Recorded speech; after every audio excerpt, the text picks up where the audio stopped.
देखी के यूक्रेन के ऐसन हलतिया मतिया पागल भइल बाना। नमस्कार। Screen writer spiritual reporter Mrityunjay Anupriya आज बहुत सारी बातें आपसे करनी है। तीसरा विश्व युद्ध के बारे में भी आपसे बातें करनी है। परमाणु बम से रिलेटेड आज बात करनी है। आज एक बिल्कुल अलग ही आध्यात्मिक वीडियो से आपको रूबरू कराने वाले हैं। आइए वीडियो को शुरू करते हैं। चैनल को सब्सक्राइब नहीं किए हैं तो अभी तुरंत सब्सक्राइब कर लीजिए। अपने मित्रों, दोस्तों, रिश्तेदारों, परिचितों, जान पहचान वाले, सगे संबंधियों और अध्यात्म में रुचि रखने वाले अथवा अध्यात्म में रुचि नहीं रखने वाले हर किसी व्यक्ति के पास इस वीडियो को पहुंचाइए। मित्रों, आज की इस प्रस्तुति से पहले एक कमेंट्स लूँगा। एक हमारे मित्र हैं, न्यू जलपाईगुड़ी से हैं।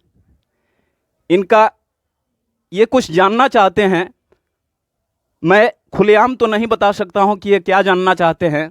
उम्मीद करूंगा कि आप दर्शक बंधु स्वयं समझ लेंगे इस चीज़ को। आप पाप का प्रायश्चित करना चाहते हैं तो बहुत अच्छी बात है, परंतु पाप का प्रायश्चित तब तक कैसे होगा जब तक वासना के वश में होकर आप पाप करते जा रहे हैं और उसे समय समय पर पाप ना मानकर पूर्व जन्म का ऋणानुबंध मान लेते हैं। यह तो अपने आप से सरासर धोखा है।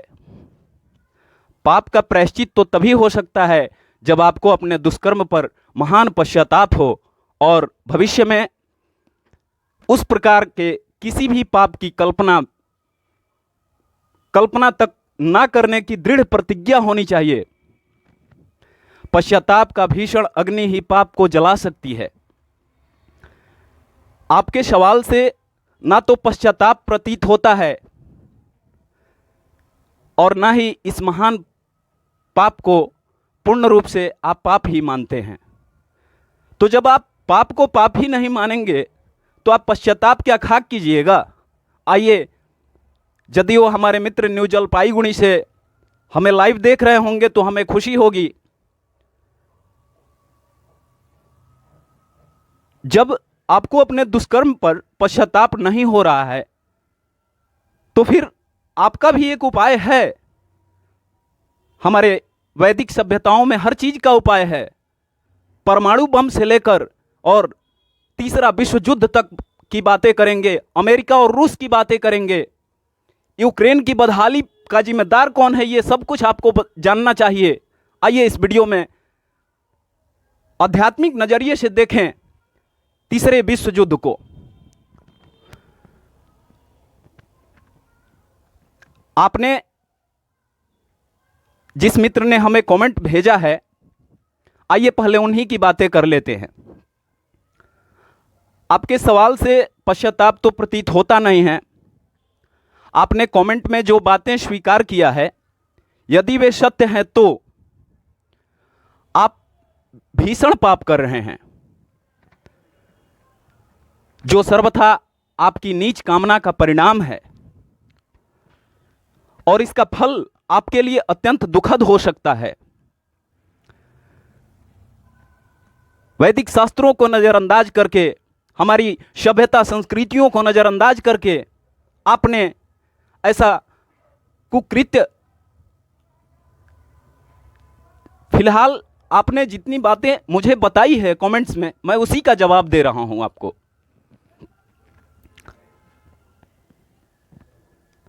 आप पुनः इस प्रकार के पाप ना करने का दृढ़ संकल्प लीजिए। महान पश्चाताप की अग्नि आपके हृदय में जल उठे, तभी जप आदि अनुष्ठान भी पापनाश करने में सफल होंगे। आप उपाय पूछ रहे थे, इसलिए मुझे इस तरह की बातें आपको बतानी पड़ रही है। भगवान आपको सद्बुद्धि दें जिससे आपका स्वधर्म कलंकित ना हो। शास्त्रों में तो इस प्रकार के पाप का प्रायश्चित बड़ा ही कठिन और भयानक बताया गया है, वो भी एक बार के पाप का। आप तो महान पश्चाताप करते हुए रोकर पतित पावन करुणा सिंधु से प्रार्थना कीजिए, नारायण से प्रार्थना कीजिए, हे प्रभु मुझे सद्बुद्धि दीजिए। जिससे आपकी बुद्धि शुद्ध हो जाए और आपके द्वारा यह महान अपराध होना बंद हो जाए। देश में या घरों में बहुत सारे छुपे हुए अपराधी होते हैं, जरूरत है उनको सद्बुद्धि देना, जो सत्संग से मिलेगी, साधु पुरुषों की संगति से मिलेगी।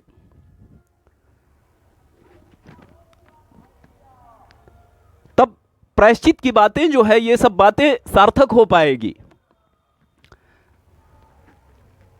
संसार में जितने भी प्राणी हैं वे सब मिलकर भी उतना पाप नहीं कर सकते जितना कि अपनी बुद्धि को बुराई में लगाकर मनुष्य कर सकता है। हिंसक पशु पक्षी उतने ही और उन्हीं जीवों को मार सकते हैं जो उनके सामने होते हैं, परंतु मनुष्य तो अपनी दुर्बुद्धि के कौशल से ऐसे ऐसे कार्य करता है कि जिनसे लाखों करोड़ों प्राणी जो हैं वो पीढ़ियों तक मरते रहते हैं। अगर साक्षरा को कोई उल्टा करके पढ़े तो राक्षसा हो जाता है। अतएव जब बुद्धिमान मनुष्य की बुद्धि विपरीत कार्यों में लगती है तब वह उसे राक्षस बना देती है। आज हमारी इस पृथ्वी के महान विज्ञानवेताओं की यही स्थिति है। परमाणु बम बना, फिर हाइड्रोजन बम बना और उससे भी अत्यंत भयंकर कबाल्ट बम बनाने की बात सुनी जाती है। ये महासंहार के राक्षसी साधन मनुष्य के विपरीत बुद्धि के ही परिणाम हैं। ऐसी चीजें बनाकर और उनका प्रयोग करके जब मनुष्य अभिमान करता है तब तो उसका अत्यंत क्रूर स्वरूप सर्वथा प्रकट हो जाता है। जले घाव पर नमक छिड़कने की या किसी को मारकर उसे तड़पते देखकर हंसने की भांति अमेरिका ने जापान से कहा था कि हाइड्रोजन बम के परीक्षण के समय जो जापानी मछुआरे घायल हो गए हैं उनके परिवार को अमेरिका क्षतिपूर्ति देने को तैयार है। और आज की स्थिति यह है कि पूरा विश्व तीसरे विश्व युद्ध के कगार पे आके खड़ा है। यह वाराणसी की धरती, काशी भोलेनाथ की धरती से आज मैं स्पिरिचुअल रिपोर्टर मृत्युंजय अनुप्रिया आप सबके समक्ष इस प्रस्तुति को लेकर आया हूं। आज रशिया यूक्रेन में बने हुए ऐसे हालात के ऊपर चर्चा करना है, जनमानस तक इस बात को पहुंचाना है। पहले तो निरपराध नर नारियों को बम परीक्षण के बहाने घायल करना और जब कभी भी अवसर आ जाए उनको मार भी डालना और पीछे क्षतिपूर्ति देने की बात करना।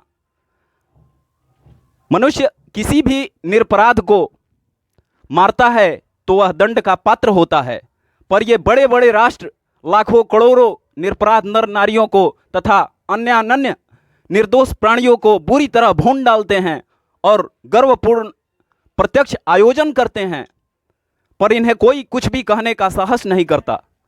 मनुष्य का यह आसुरी भावों से प्रभावित होकर महान पाप में सहायक होना नहीं है तो और क्या है। आज इस विषय पर कुछ मित्रों का मत जानने की कोशिश मैंने भी किया। कुछ मित्रों का यह भी कहना था कि भारतवर्ष को भी इस प्रकार के शस्त्र बनाने चाहिए, डेवलप करने चाहिए। बात ठीक है, मैं सहमत भी हूं। समय देखते और जगत के बड़े बड़े विज्ञान कुशल, समृद्धिशाली, ऐश्वर्यवान, बुद्धिमान और विद्वान देश जहां बड़ी उत्सुकता के साथ संसार के लोग विविध विषयों की शिक्षा प्राप्त करने जाते हैं, जिस काम को करते हैं उसका अनुकरण करने की इच्छा स्वाभाविक ही होती है। और यह भी किसी अंश में सत्य है कि आत्मरक्षा के लिए भी इसकी आवश्यकता मानी जा सकती है। मैं शस्त्रों के खिलाफ नहीं हूं, क्योंकि जिसके पास ऐसे भयानक शस्त्र होंगे उस पर आक्रमण करने का साहस सहज में किसी को नहीं होगा। अमेरिका ने प्रतिकार करने में अथवा प्रतिशोध लेने में असमर्थ जापान पर परमाणु बम से आक्रमण किया था, परंतु वहीं इस कहानी में एक ट्विस्ट आया। वो ट्विस्ट क्या था? जब नागासाकी हिरोशिमा पर परमाणु बम गिराया जा रहा था और आज दुनिया तीसरे विश्व युद्ध के मुहाने पे आकर खड़ी है। आज परमाणु बम बहुत सारे देशों के पास है, हमारे पास भी है, परंतु वहीं इस समय रूस पर सहसा आक्रमण नहीं करना चाहता अमेरिका, क्योंकि वह जानता है कि रूस के पास भी ऐसे ही अस्त्र हैं जो बदले में अमेरिका का भी नाश कर सकता है। तथापि न तो भारतवर्ष के पास इतनी व्यर्थ धनराशि और आसुरी विज्ञान संपत्ति है कि वह ऐसे शस्त्र बनाने में इंटरेस्टेड हो, और न ही भारत का यह ध्येय ही होना चाहिए। महावीर अर्जुन ने मय दानव के प्रति राक्षसी शस्त्रों का ज्ञान प्राप्त करने से भी इनकार कर दिए थे। हमारे पास तो सच्चा बल होना चाहिए, भगवान में विश्वास का और भगवान को प्रसन्न करने वाले सद्गुण, सत्य, अहिंसा आदि का। यह बल यदि हमने सचमुच अर्जन कर लिया और भगवान पर विश्वास करके भगवान के आज्ञा अनुसार भगवान के ही बल पर वीर की भांति हम कुशलतापूर्वक इस प्रलयकारी आसुरी आंधी का सामना करने को प्रस्तुत हो सकें, जगत की किसी भी आसुरी शक्ति की यह सामर्थ्य नहीं कि वह हमारा कुछ भी अनिष्ट कर सके। लंका के समरांगण में भगवान श्री रामचंद्र को रथ रहित और नंगे पैर देखकर जब विभीषण ने अधीर होकर प्रेमातिरेक से अनिष्ट शंका की, तब कृपालु भगवान श्री रामचंद्र ने कहा था, श्री रामचंद्र मानस में इसका उल्लेख मिलता है। स्पिरिचुअल रिपोर्टर होने के नाते आप सभी दर्शक बंधुओं को वो प्रसंग बताना अनिवार्य समझूंगा। सौरज धीरज ते ही रथ चाका, सत्यशील दृढ़ ध्वजा पताका, बल विवेक दम परहित घोरे, क्षमा कृपा समता रजुजोरे, ईस भजनो सारथि सुजाना। आइए करुणामय भगवान का ध्यान करते हैं।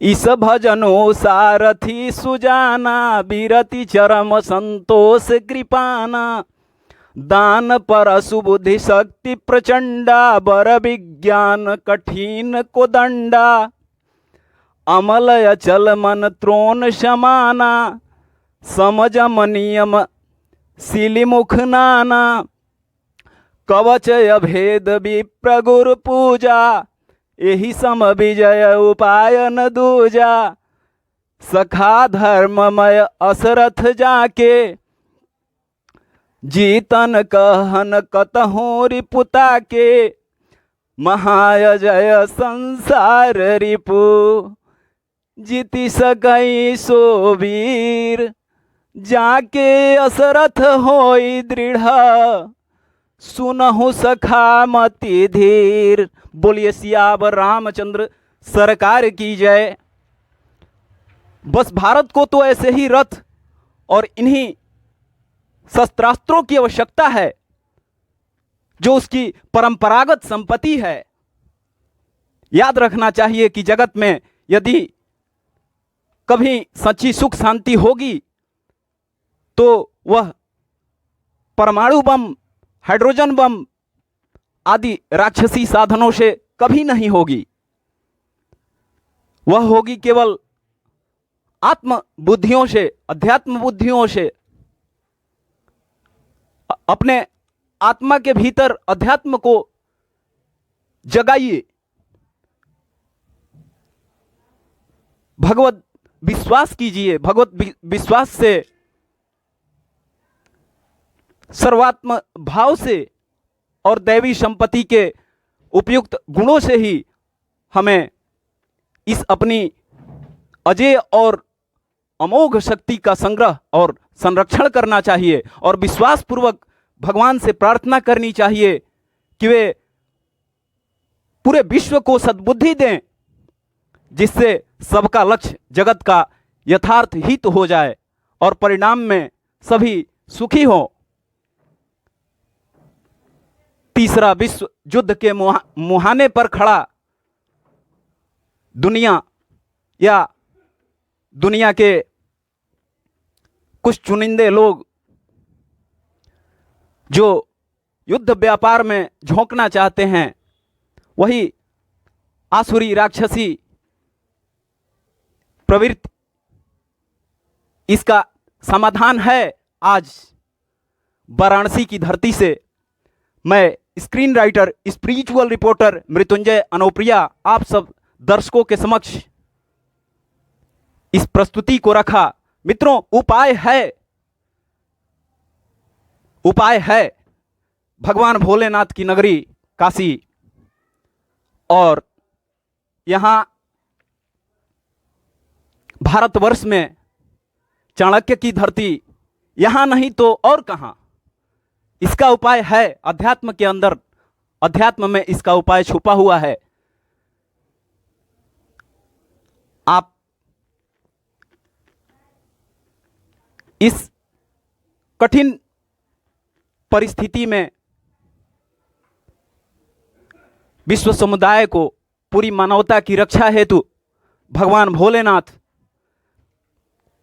अपनी डमरू जरूर बजाएंगे। नमस्कार, मुझे दीजिए इजाजत। बहुत जल्दी आपसे मिलूंगा एक अच्छे आध्यात्मिक वीडियो के साथ। नमस्कार। कार्यक्रम के प्रायोजक थे रनमैन। रुकना मना है, रनमैन।